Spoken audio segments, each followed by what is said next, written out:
কেন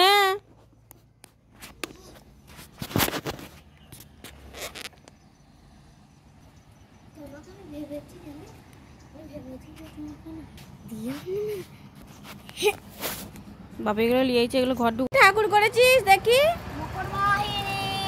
বাবা এটা মকর বাহিনী ঠাকুর, বাহ কি সুন্দর লাগে তো। দেখি দেখি এটা মকর বাহিনী ঠাকুর। ও দেখি তোমার ঠাকুরটাকে ছবি করে নি একটা।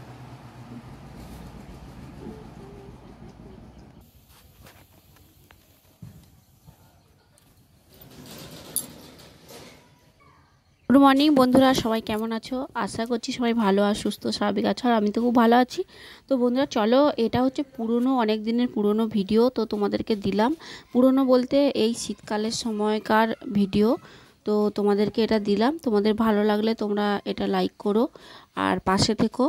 তো চলো দেখো, আমি লেপ কাঁথা এগুলো রোদে দেবো। লেপটা না ছিঁড়ে গেছে, তো অনেকটাই ছিঁড়ে গেছে, এটা সেলাই করতে হবে লেপের ওয়ারটা। তো এটা আর হবে না, একটা নতুন কিনতে হবে। আর এই দেখো মানু কিরকম ঠাকুর তৈরি করেছে। তো মানু এখন থেকে ওর প্রচুর ট্যালেন্ট, এখন থেকে শুধু ঠাকুর গড়ে। আর তো চলো রান্না বান্না করব পরে, এখন এই সমস্ত কাজগুলো করে নিই। আর তোমাদের দাদাভাই দেখো লঙ্কা গুঁড়ো এনেছে, তো লঙ্কা গুঁড়োটা এত ঝাঁঝ, আর আমার এমন চামড়া, মানে একটু যদি লঙ্কার গুঁড়ো কোথাও লেগে যায় তাহলে কিন্তু প্রচণ্ড জ্বলে। তো ওর জন্য লঙ্কা গুঁড়োকে একটু রোদে দিতে এসেছি, মানে মশলাপাতিগুলো সব রোদে দিতে এসেছি। আর ওগুলো খুব দূর থেকে মানে ডিপেই ঢালবো, কিন্তু লঙ্কা গুঁড়োগুলো তোমাদের দাদাভাই জানে যেহেতু যে জলে বলে, ওই জন্যই তোমাদের দাদাভাই লঙ্কা গুঁড়োগুলো ঢেলে দিয়েছে ডিপেতে। আর অন্য মশলাগুলো আমি নিজেই ঢালবো। তো এই দেখো লেপগুলো নিয়ে চলে এসেছি ছাদে।